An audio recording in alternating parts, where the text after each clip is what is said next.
Tupac yigeze kuvuga ngo iteka ryose mama yahoraga amubwira ati niba udashobora kubona ikintu cyatuma ubaho neza shakisha basi icyatuma upfa.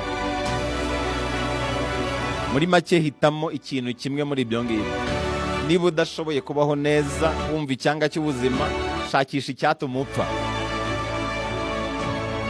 Yizereraga muri rya jambo rivuga ngo nahitamo kubaho imyaka 10 nk'intare kurusha kubaho imyaka 100 nk'intama.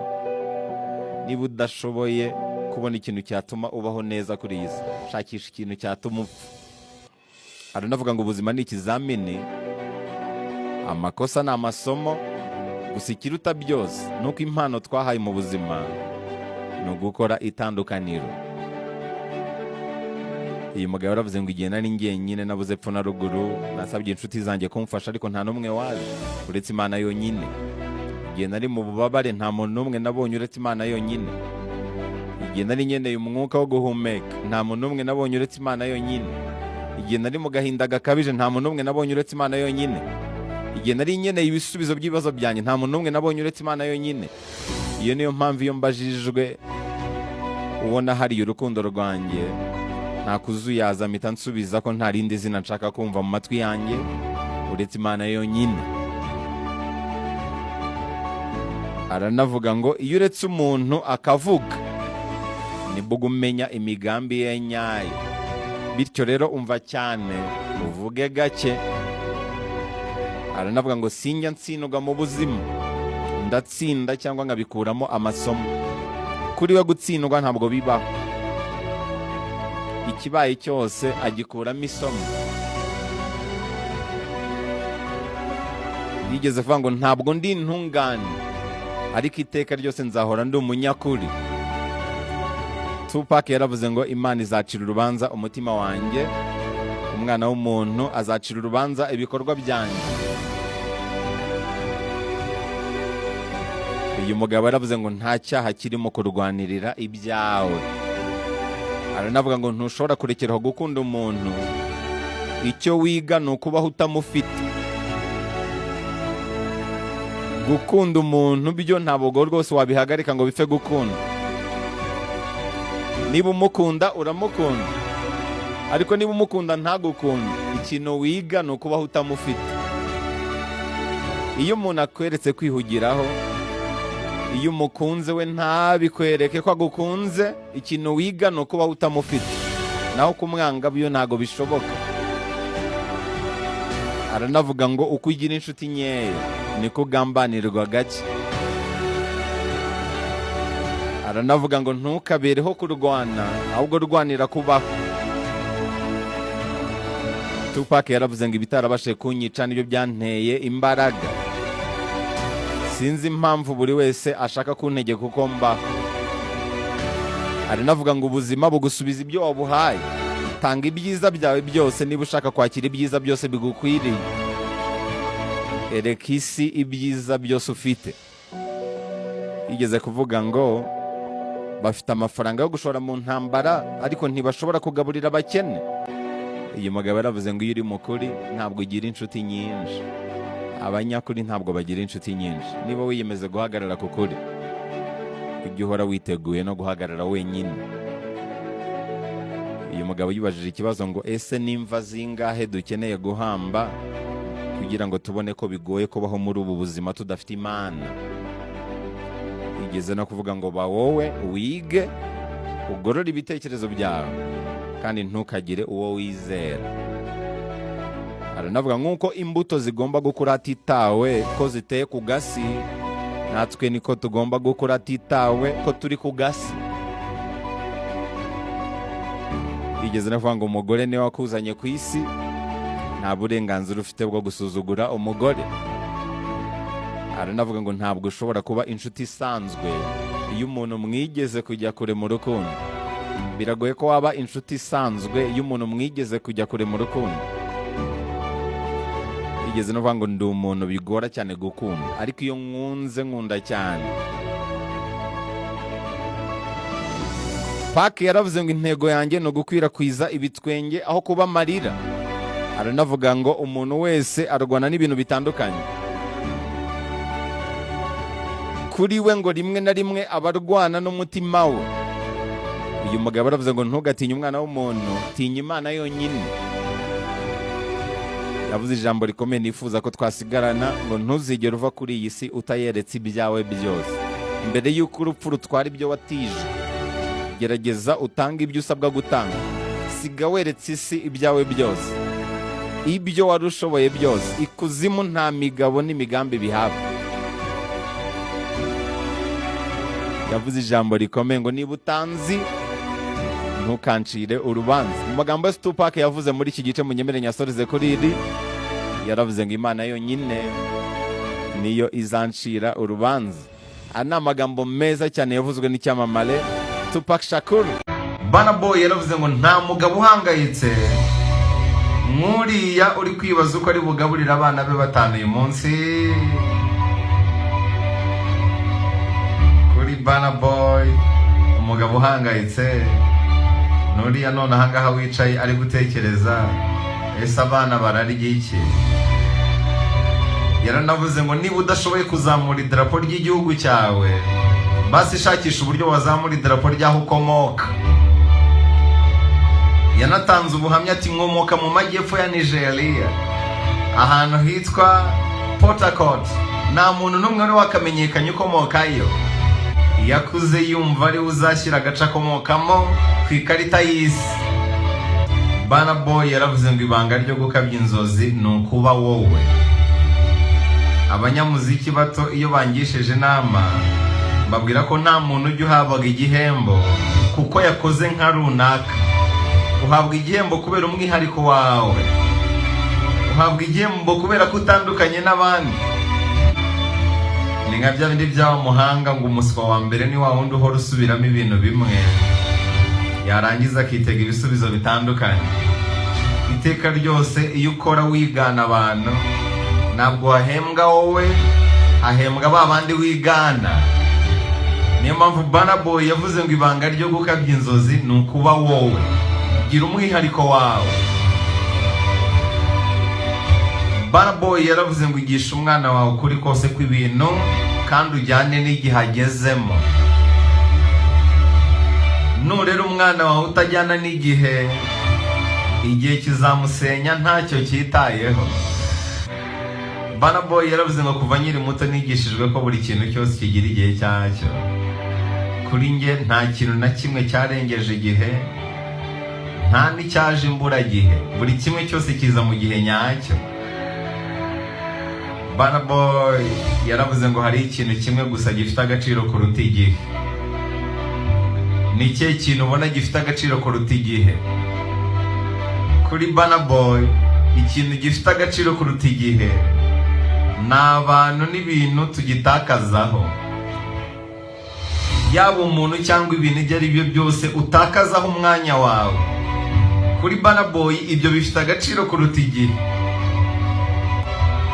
Burna Boy yaravuze ngo isi ishobora gukomeza kubaho idafite ibitwita ko ari byiza. Ibyiza byose wayikorera ntacyo biyibwiye. Nibyo mbona mbabwira ngo guhangana n'isi ni umukino utazigera utsinda, kubera ko isi nta kihomba. Isi ishobora gukomeza ikabaho idafite ibitwita ko ari byiza. Ibyiza byose wayikorera ntacyo biyibwiye. Igihe cyose rero ugihumeka kandi ukiyiriho, shakisha uburyo bwose ubaho kandi ubeho neza.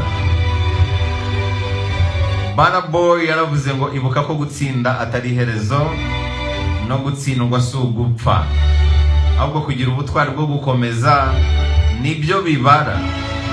Yaba ku watsinze cyangwa ku watsinzwe, kugira ubutwari bwo gukomeza, ibyo nibyo bifite agaciro. Ni bya bindi nkunda kubabwira ngo intsinzi ntabwo isozwa n'akadomo, ahubwo isozwa n'akitso. Kimwe no gutsindwa ntabwo bisozwa n'akadomo, bisozwa n'akitso. Kuba hari icyo ugezeho ntibivuze ko urugamba rurangiye, kubera ko ubuzima ni urugamba rurangira upfuye. Kuba utsinzwe ntibivuze ko ari ryo herezo, kugera kure siko gupfa. Burna Boy yaravuze ngo nubwo isi itwereka ko dutandukanye, ariko kuri nuko twese turi bamwe. Yaranavuze ngo kuri njye niyumva nk'umuntu uremereye cyane ku buryo najya mfata sanseri buri gihe nkoresha esikariye. Burna Boy yizera ko nta nzira ya bugufi ibaho mu rugamba rwo kugera ku ntsinzi. Buri gihe Burna Boy aca mu nzira igoranye, nta nzira yoroshye, nta nzira ya bugufi, nta rifuti, nta sanseri ku bijyanye no gukabya inzozi. Bisaba kuzamuka esikariye. Burna Boy yaravuze ngo niba utavuze ukuri kwawe, ibinyoma bizahinduka ukuri kwawe. Aranavuga ngo gushaka amafaranga ntibijya birangira. Niba Dangote akiri kuyahiga, kuki njye nahagarika kuyashaka? Burna Boy yaravuze ngo bavuze ko niba ushaka kwitega 100% by'umusaruro ukora mu buryo bw'50%, ariko njye ndababwira ni kora tiriyoni ku ijana niba ushaka kwitega 100%. Kuri Burna Boy aho ibihe bigeze, isi nidusaba gukora 150% kugira ngo twitege 100%. Isi iradusaba gukora ibirenze ibyo usabwa nushaka ugeze kuri tiriyoni ku ijana. Burna Boy yaravuze ngo reka umutima wawe ukuyobore mu gushakisha umuntu ukuri kuri wowe, ndetse ugufashe kumenya umwanzi wawe wa nyawe. Ubwo ni bwo buryo nyoboramo ubuzima bwanjye bwose. Iri jambo ndifuza ko ari ryo twasigarana uyu munsi. Yaravuze ngo hari ibyanyiyeretse nk'ijuru, hari n'ibyanyiyeretse nk'ikuzimu. Byombi byafatikanyirije hamwe mu kuma amasomo yose nari nkeneye kwiga mu guhangana n'isi. Ibyiza n'ibibi byose bigomba kugusigira amasomo. Mu magambo yose Burna Boy yavuze, reka nyasoreze kuri iri ngiri. Burna Boy yaravuze ngo iyo wiyizi wenyine nta muntu n'umwe ushobora kukubwira ibyawe. Iyo wiyizi ntubabazwa n'abakuvugaho ibinyoma. Umukoro wa mbere wa mwene muntu ni ukwimenya no kwikunda. Kwimenya rero ni urufunguzo rwa byose. No mu rugamba rw'iterambere kwimenya byubahwe. Iyo uzi ko uri umunyantege nke, iyo uzi kuvuka mu banyantege nke, ntabwo wishinga abanyembaraga. Wowe ugomba gukora double. Iyo uzi ko uri umwimukira, ntabwo wishinga kavukire. Bigusaba gukora double kugira ngo uzibe icyuho. Uyu mugabo avuze ngo nubona utakibona inyenyeri mu ijoro, uzahaguruka ugashya uhagaze. Mu buzima umukunzi azagenda usigara uhagaze, inshuti zizicanga usigara uhagaze, imiryango izakwanga usigara uhagaze, ariko nukora ikosa ukibura ntacyo uzaba usigaje. Uyu muhanzi yitwa Diplomate niwe wavuze aya magambo. Hanyuma yaravuze ngo umugabo nyamugabo si uw'igihagararo, umugabo nyamugabo ni uw'ikaruma mu burakari. Wa wundi ucokoza nagusubize nagaruka abaguhabutse, ari jya bari filozofi. Yarongera avuga ngo umupaturo utakuzamura nakababazwe n'ipantaro utazamura. Buri gihe guceceka kose si ugupancuka, hari igihe haba ari ibintu byinshi byo kwibukwa, ibyo ujye ubizirikana. Yaravuze ngo nuvugisha ukuri ukagira abanzi, nuko n'ubundi batari abakunzi. Ibihari birahagije, burya ihene irishiriza mu burebure bw'umugozi wayo, kandi agahanga k'inkoko ni nawo umunwa wayo. Uyu mugabo yaravuze ngo nibisaba imbaraga mu guhindura isi, ujye ukora utagamije gushimisha abantu, kuko ntago batinda kwibagirwa abapfu. Nibisaba imbaraga mu guhindura isi, ujye ukora utagamije gushimisha abantu, ntabwo batinda kwibagirwa abapfu. Uyu mugabo yigeze kuvuga ngo kwanga imiti no kutayifata uko muganga yikwandikiye, ibi ni bimwe mu bintu bizahaza umurwayi. Ariko iyi ndwara y'ubuginga ni indwara ishobora kuvurwa kandi igakira. Yaravuze kandi ngo umutima w'umupfapfa uba mu kanwa, mu gihe akanwa k'umunyabwenge kaba mu mutima. Nta kintu cyo kwisi kibitse amabanga menshi nk'isume yo muri loji. amwe mu magambo yavuzwe n'uyu mugabo. Hanyuma aravuze ngo urukundo ni inyanja itagira itangiriro n'iherezo, ni n'ikibaya kitagira umuntu wakirenza amaso, ni igisasu cya kabutindi kimenagura n'ibituza by'abajenerali. Uyu mugabo kandi yaravuze ngo imfura, inyangamugayo zose zigwa mu mfuruka, kuko ibyuzuye amabondo ntabwo ari byo byubaka roho. Ibyo ngibyo wuzuza amabondo ntuzatekereze ko ari byo byubaka roho. Oya, uribeshya cyane. Uyu mugabo yaravuze ngo inda niyita ku byuya byawe wabize, nishima ibyiza wayihaye mu bihe byahise, ejo n'ejo bundi izaba ikigukama. Nikagushuke ngo ikibagize ko turi mu rugo rwubatse hejuru y'urupfu, tumeze nk'ubwato hejuru y'ikiyaga. Ntukaremere cyane, ujye ugenda ushishoje, wigengesereye nk'uruvu. Aya ni amwe mu magambo yavuzwe na Diplomat. Yaravuze ngo inda niyita ku byuya byawe wabize, nishima ibyiza wayihaye mu bihe byahise, ejo n'ejo bundi izaba ikigukama. Nikagushuke ngo ikwibagize ko turi mu rugo rwubatse hejuru y'urupfu, tumeze nk'ubwato hejuru y'ikiyaga. Ntukaremere cyane, ujye ugenda ushishoje, wigengesere nk'uruvu. Uyu mugabo yaravuze ngo amavuta aba yerekera gushonga kurya uyabona yaga, ubumenyi ni nk'ifu, ubwenge bukaba umutsima, ubwonko bwawe nibwo buwarika. Divayi ivanze ishobora kubamo ikosa, umushari wayo ukabera umunywi imbogamizi, ariko uruvange rw'ubwenge bwa kera n'ubushya bushobora kurema ahazaza nta mbogamizi. Ubwenge wize mu makosa wagiye ukora yashize, nubwo ufite ubu none ahangaha nibyo bishobora gukora ejo hazaza heza. Hanyuma yaravuze ngo wabyemera wabyanga, buri gahunda yawe hari uyipanga.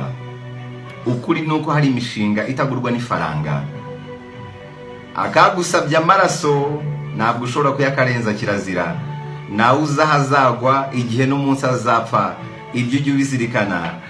Yaravuze kandi ngo nk'uko ikibindi kitabaza umubumbyi impamvu yakibumbye, ni nako udakwiriye kubaza impamvu twaremwe, izwi n'uhoraho gusa. Yigeze kuvuga ngo wahingishije ikaramu igihe kirekire niwe yagororeye, uwayikoresheje neza niwe yagaburiye. Aya ni amagambo yavuzwe na Diplomat. Yaravuze ngo inka yataye amase ku ifundi, ako kanya hatunguka akayongwe, karayabeyura nuko yafundi itora kukayitegura kuguruka. Ka kayongwe kayiyongobeza mu kanya nk'ako guhumbya. Ntabwo ari uko abaguta mu mase bose ariko bakwanze, nta nubwo abagukura muri ayo mase bose ariko bagukunze. Ujye umenya ubwenge.